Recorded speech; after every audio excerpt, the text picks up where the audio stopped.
They cut my commission from 68% to 39% on a Tuesday morning. By Friday, I'd filed paperwork for my own firm. By Monday, their biggest client, the $8.2 million account I'd built over 8 years, was stuck in legal limbo they couldn't break. I'm Marcus Sullivan, 52 years old, and this is how I learned that 28 years of relationships beats a Harvard MBA every single time. Let me back up to that Tuesday morning. I walked into Jonathan's office holding a lukewarm Dunkin' coffee and yesterday's Wall Street Journal, thinking it was just another weekly check-in. Jonathan Hartley, 38 years old, CEO who still thought PowerPoint decks could change the world. Next to his MacBook sat a printed commission sheet with red ink bleeding across the top. Draft adjustments, it said in bold letters. My name was right there, Marcus Sullivan, next to numbers that made my stomach drop. Let me break down the math for you. Last quarter, our firm brought in $12 million total revenue.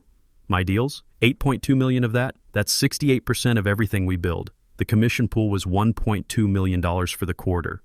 Standard practice, 10% of revenue goes to business development. I should have gotten $816,000, 68% of that pool, because I generated 68% of the revenue. The sheet on Jonathan's desk, $468,000. That's 39%. They were shorting me $348,000 per quarter. Morning, Marcus, Jonathan said without looking up. Still typing, probably responding to some LinkedIn thought leader post about disrupting traditional industries. Need to run something by you real quick. I stared at that sheet. 28 years in this business, built half their client relationships from scratch, and this is what I got. Is this a mistake? He finally looked up, that fake startup smile plastered across his face. Nope. Legal's just cleaning up some contract language, smoothing out gaps before final disbursements. Translation, they were buying time to figure out how to screw me legally while keeping their biggest revenue generator from walking. Oh, and Marcus, he added, like it was nothing, we're reallocating tech core industries. You'll be co-managing with Jessica now. She's got great energy with the younger executives there. Jessica Martinez, 29 years old, MBA from Wharton, and daddy's connections got her in the door. She thought LinkedIn posts and networking brunches counted as client relationship management. TechCore was my crown jewel, $8.2 million annually, 8 years of relationship building, zero drama. I knew their CEO's kids' names and their CFO's golf handicap. I nodded slowly. Right. Great energy. Then I set my coffee down on his desk and walked out. Didn't say another word. Back at my desk, I did something I'd never done in 28 years. I opened my laptop and started researching how to compete against my own company. First, I sent 2 emails. One to my lawyer about contract language disputes. The other to TechCore's COO about scheduling a confidential call that week. Then I updated my Slack status to Do Not Disturb and started thinking. At 52, with 2 kids in college and a mortgage, most people would take the hit and keep quiet. That's what Jonathan was counting on. He figured I was too close to retirement to rock the boat, too invested in the status quo to walk away, too risk-averse to start over. He was wrong on all counts. That evening, I sat at my kitchen table with my wife Sarah. Married 25 years, she knows when I'm processing something big. She poured herself wine and waited. They cut your commission? She asked, reading my face. 68% of revenue, 39% of commission. They're giving TechCore to Jessica Martinez. Sarah took a long sip. What are you thinking? I'm thinking I'm too old to start over and too experienced to be cheated. She smiled. Then she got serious. Marcus, we've got Sophie's med school tuition due in 6 months, the mortgage, your father's care facility costs. I know, and you're 52. Most guys your age are counting down to retirement, not starting wars with their employers. I looked at her across the table. We'd built this life together, the house in Westchester, college funds, retirement savings, all of it tied to a steady paycheck and benefits I'd earned through nearly 3 decades of grinding. Most guys my age haven't spent 28 years building relationships that actually matter, I said. Jonathan thinks he can replace that with a 29-year-old MBA and a social media strategy. Sarah poured herself more wine. How long have you been planning this? About 4 hours. She laughed. Then you better start planning faster. That's when I knew she was with me. By Thursday, I had a plan. By Friday afternoon, I'd filed paperwork for an LLC, Sullivan Strategic Consulting. Nothing flashy, just professional enough to pass scrutiny. I used my niece Melissa's name on the incorporation documents and rented a P.O. box in Delaware. The office came next. One room above a dry cleaner in Midtown Manhattan. No windows, stained carpet, outlets that buzzed when you plugged anything in. Rent was $1,800 a month pocket change compared to what they were stealing from me quarterly, but it was mine. I bought a folding table, a decent laptop, and a coffee maker that actually worked. Then I did something that felt both terrifying and liberating. I wrote my resignation letter, kept it in my desk drawer, undated, waiting for the right moment. The weekend gave me time to think through the nuclear option I'd been avoiding. TechCore Industries wasn't just my biggest client, they were the firm's biggest client. And I'd handled something specific 18 months ago that might just be the key to everything. That nuclear option was sitting in TechCore's contract renewal from 18 months ago. Back when Jonathan was off playing golf with investors in Arizona, I'd handled the annual contract renewal myself. Standard stuff mostly, but I'd slipped in one clause that seemed routine at the time.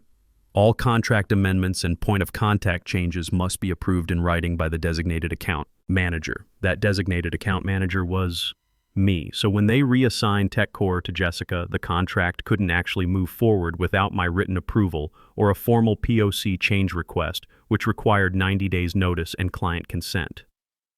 The whole $8.2 million annual deal was stuck in legal limbo, and they had no idea why. Monday morning came fast. I showed up to work like nothing had changed, grabbed my usual coffee, nodded at the receptionist. But I'd already started making calls over the weekend. Not emails or LinkedIn messages, actual phone calls. To people I'd known for 15, 20 years. CEOs who remembered when I helped them land their first major deals. CFOs who trusted my judgment because I'd never steered them wrong. The first call was to Robert Thompson, CEO of a mid-market logistics firm. I'd helped him structure his first major contract back in 2009. Marcus, haven't heard from you in 6 months? Been busy, Robert. Listen, I wanted to give you a heads up. I'm going independent. Silence on the other end. Then, about damn time. You know how many times I've called your office and gotten transferred to some kid who didn't know the difference between EBITDA and a P&L statement? I might have heard something about that. When can we talk? I've got 2 projects I've been sitting on because I didn't trust anyone at your firm except you. The second call went to Maria Santos, CFO at a construction company I'd worked with since 2012. Same story. The third call was to David Park, who ran procurement for a tech company. By Sunday night, I had 3 client meetings lined up for the following week, plus 2 more prospects waiting for me to send them my new LLC details. Turns out, 28 years of not screwing people over builds something stronger than a company letterhead. Tuesday morning brought the first crack in their system.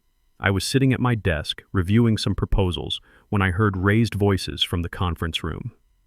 Through the glass, I could see Jessica pacing around, gesturing at her laptop screen. Jonathan was there too, along with 2 people from legal. The TechCore renewal had hit a wall. I kept working, pretending not to notice. Around 11 a.m., Jonathan's assistant walked over to my desk. Marcus, could you join the TechCore discussion in conference room B? Sure thing. I walked in to find 4 very confused faces staring at contract documents spread across the table. Marcus, Jonathan said, trying to keep his voice level, we're having some issues with the TechCore renewal. Legal says there's a clause about POC changes that's causing delays. I looked at the contract. Oh, right. Standard language. All POC changes need written approval from the current account manager. That would be me. Right, Jessica said, so we just need you to sign off on the transition. I picked up the papers, pretended to review them. Well, there's also the 90-day notice requirement. And TechCore's legal team has to approve the new POC before we can process the change. The room went quiet. How long does that usually take? Jonathan asked. Depends. Could be 90 days, could be 6 months. Sometimes clients prefer to just wait until the next renewal cycle rather than deal with the paperwork mid-contract.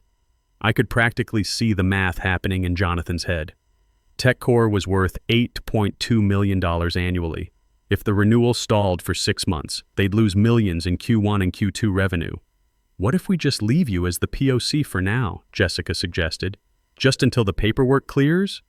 That could work, I said. but I'd need to stay on as the primary relationship manager to maintain contract compliance. Jessica could shadow the account, learn the ropes. Jonathan's jaw tightened. He knew I had them cornered, but he couldn't prove it was intentional. "Let's table this for now," he said. "Marcus, can you reach out to TechCore today and explain the situation?" "Absolutely." I walked back to my desk and immediately called TechCore's general counsel. "Hey Jim, Marcus Sullivan here. We're having some internal restructuring, and I wanted to make sure we're not creating any contract complications for you guys." "What kind of complications?" "They want to transition your account to a new manager, but our legal team flagged some issues with the POC change process. Might be smoother to just wait until the next renewal cycle." "How long is that?" "Your current contract runs through December." "So, about 10 months. Marcus, level with me. Is there something going on over there we should know about?" I paused. "Jim, you've known me for 8 years. Have I ever given you bad advice?" "Never." "Then trust me on this one. December renewal will be cleaner for everyone." That afternoon, TechCore's CEO sent an email to Jonathan. They wanted to delay any POC changes until the next renewal cycle. They preferred working with their current account manager, me, to avoid any service disruptions. Jonathan forwarded the email to me without comment. 3 weeks in, I made another call. This one to Trevor Garcia, a finance guy I'd worked with at 2 previous companies. Had a neck tattoo and zero patience for corporate politics. "Marcus? Dude, I heard rumors you went independent. Thinking about expanding the operation. You interested? If it means getting away from these MBA kids who think Excel formulas are magic spells, absolutely. When do I start?" Trevor showed up the next day with his own chair and a whiteboard. "Brought this in case you need to map out world domination," he said, setting up the board in our tiny office above the dry cleaner. "What's the first order of business?" he asked. I handed him a folder. "Set up proper payroll. We're going to start hiring people who actually know what they're doing." That's when I knew we were building something real. We worked nights and weekends. I paid Trevor through an old business account I'd kept dormant since the 90s. During the day, I was still showing up at the old firm, smiling through strategy meetings and nodding when Jessica presented my ideas as her own. But underneath, we were building something that actually worked. The calls kept coming. Former colleagues who'd heard whispers. Clients who wanted to know about my consulting work. Industry contacts who were tired of dealing with account managers young enough to be their kids. By week 4, I had enough interest to start making real plans.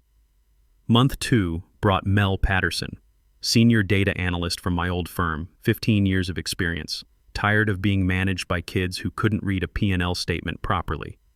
"Marcus, I heard you're building something real. You still hiring?" I sent her the onboarding folder without hesitation. "When can you start?" "How about now? I've got my laptop and my resignation letter." By month 3, we had 6 people crammed into that tiny office above the dry cleaner. All experienced professionals, all fed up with being undervalued, all ready to work for someone who understood what real business looked like. No ping-pong tables or kombucha on tap, just coffee that worked and people who knew their craft.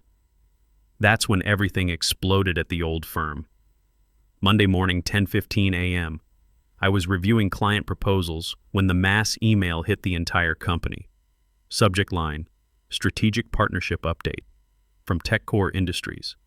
After careful consideration, TechCore Industries has decided not to renew our partnership with the firm. This decision reflects our commitment to working with partners who prioritize relationship integrity and communication transparency. We wish them success in their future endeavors. I leaned back in my chair and watched it happen through the office glass. The floor around me went dead silent for exactly 5 seconds. Then panic hit like a fire alarm. Jessica was already pacing by the coffee station, white as printer paper. She'd been bragging about her TechCore relationship at some networking event last week. Now she looked like she was watching her career implode in real time. One of the junior account managers sprinted across the hall with her laptop open, probably trying to figure out what went wrong. The guy from finance was standing at his desk, staring at his screen like it was showing him lottery numbers he'd missed by 1 digit. Jonathan slammed his door shut. Through the glass, I could see him on the phone, probably with legal, trying to figure out how $8.2 million just walked out the door. I opened Slack and typed a simple message. Experience retains clients, not energy. Hit send. The message disappeared in 30 seconds. Company policy: all internal communications monitored during crisis situations. So I tried again, this time with an attachment, a screenshot of the commission sheet showing my 68% revenue contribution highlighted in yellow, with a note. This is what 8.2 NM in relationship building looks like. That one lasted about a minute before vanishing too. Then my computer froze. Password reset required. 10 minutes later, my keycard stopped working when I tried to get to the restroom. The lights stayed red, dead. I was packing my desk when Olivia from HR showed up, barely 25, nervous as hell, holding a manila folder like it contained anthrax. "Marcus, can I walk you out?" I stood up, handed her an envelope I'd been carrying for 2 weeks. My formal resignation, effective immediately. That envelope has contact information for my new firm. You'll want to forward that to legal. She blinked. "You're already operational?" "Fully operational. 6 people, 3 major clients lined up. Growing fast." I walked out past Jessica, who ducked into a conference room the second she saw me coming. Past Jonathan's closed door where muffled shouting was still going on. Into the elevator and onto the street. The air felt different, real. That afternoon, my phone started buzzing nonstop. Text messages, voicemails, LinkedIn DMs, even a few calls from numbers I didn't recognize. Half from former colleagues asking what the hell just happened.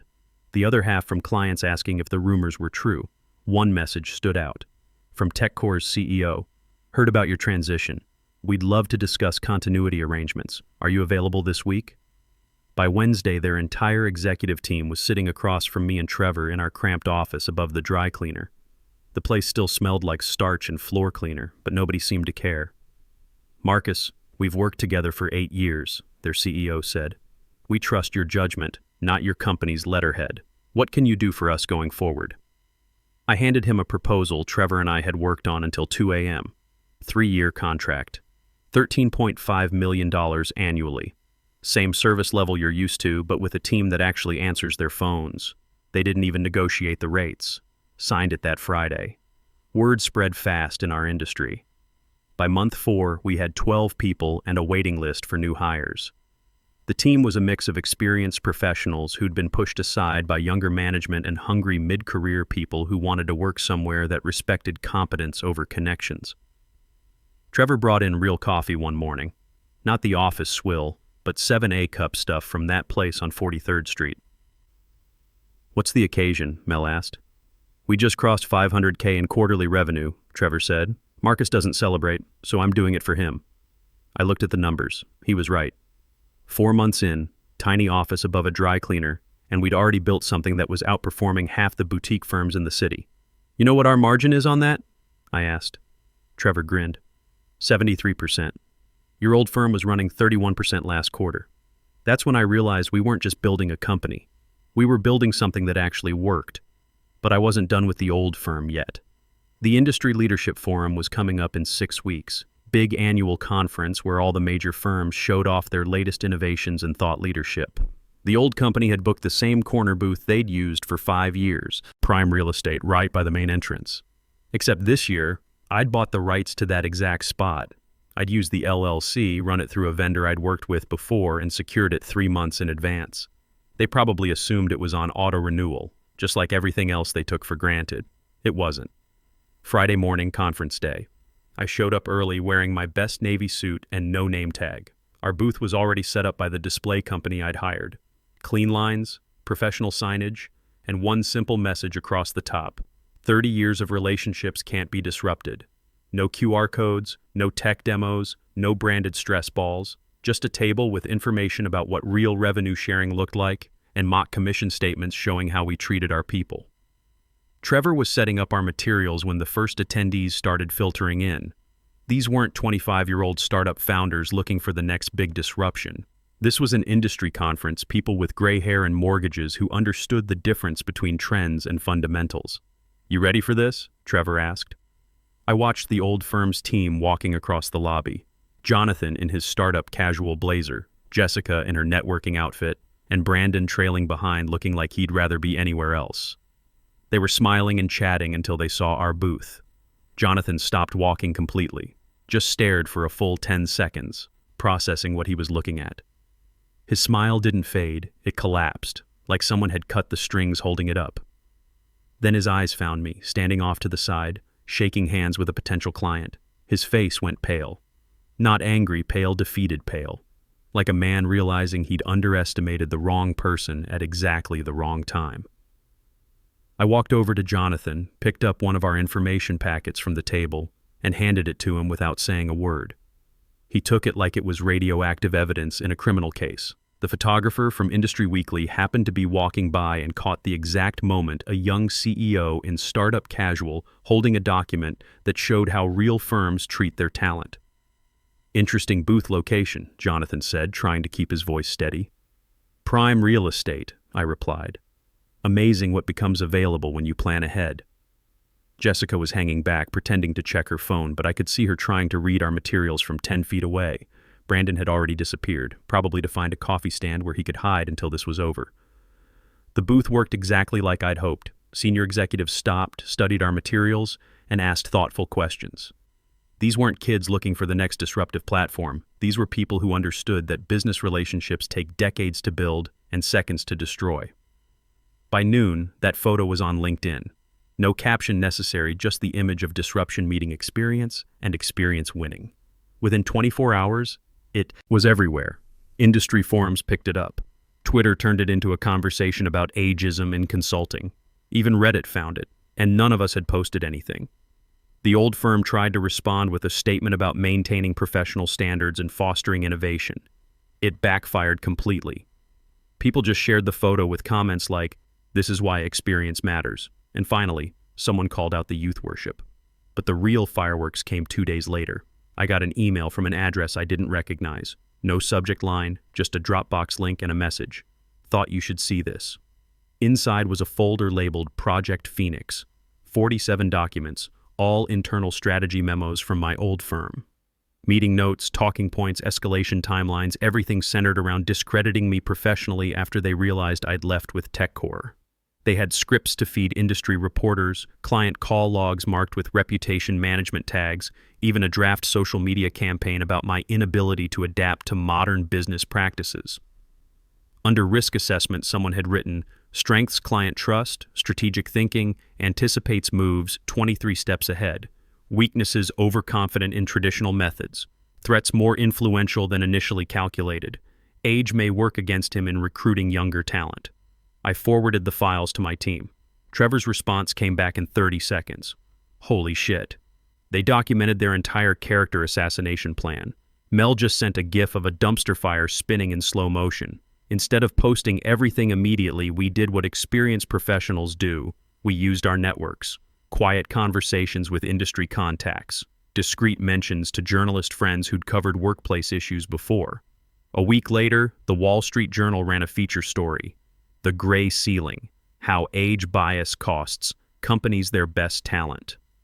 Our story was the centerpiece, but they'd found 6 other similar cases across different industries. The journalist had done real reporting, interviewed former employees, analyzed the Project Phoenix documents, and laid out exactly how firms like Jonathan's were systematically pushing out experienced professionals to cut costs and modernize their image. They quoted the risk assessment documents directly. The files reveal a calculated effort to undermine a senior employee's reputation rather than address legitimate compensation disputes. The final paragraph included a quote from me. "They didn't lose me because I couldn't adapt to change. They lost me because they assumed experience was less valuable than energy." In business, trust and relationships compound like interest, and I'd been earning both for 30 years. That Monday, I got calls from 3 different headhunters. Not for jobs, they wanted to discuss my team's availability for major consulting projects.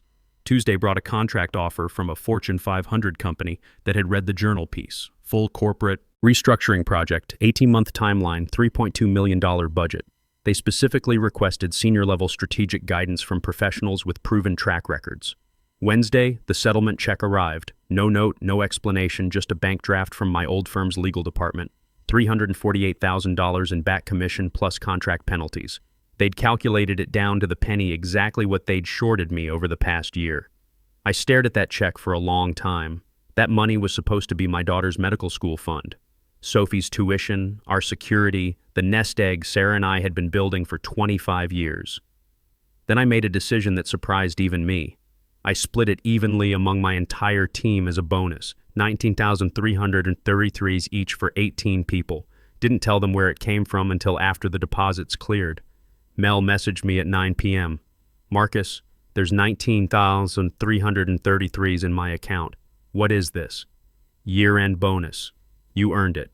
This is the settlement money, isn't it? Split 18 ways. Seemed fair. Marcus, this was your money, your family's money. No, Mel, this was our money.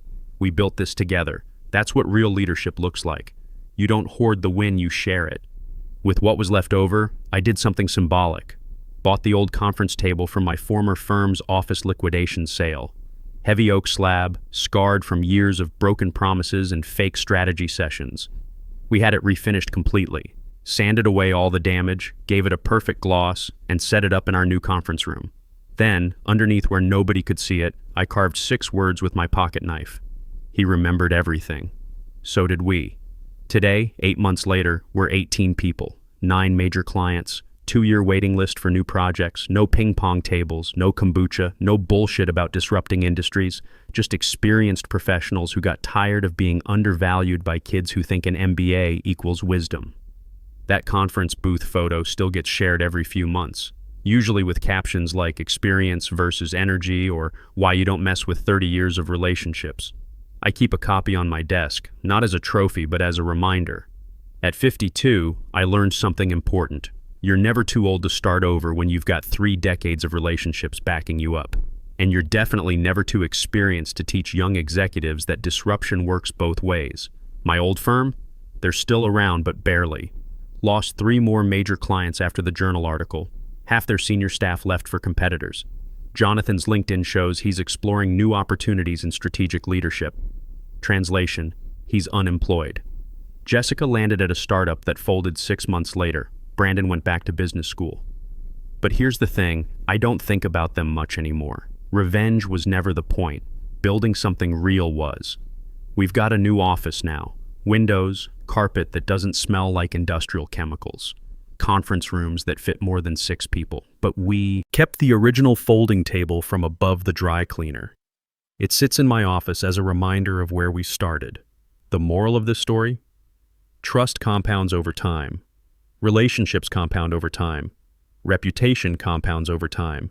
And when someone tries to steal what you've earned, sometimes the best response isn't revenge. It's showing them what real business looks like. The best part? 3 months ago, we hired our first intern. Kid's 22, fresh out of college, eager to learn. I spend an hour every week teaching him what I wish someone had taught me at his age. How to build relationships that last. How to keep your word. How to treat people fairly, even when nobody's watching. Because that's how you build something that matters. One relationship at a time, one honest deal at a time, one person at a time. At 52, I finally understand what my father meant when he told me, son, your reputation is the only thing you truly own. Guard it carefully because it takes a lifetime to build and a moment to lose. I've been building mine for 30 years, and I'm just getting started.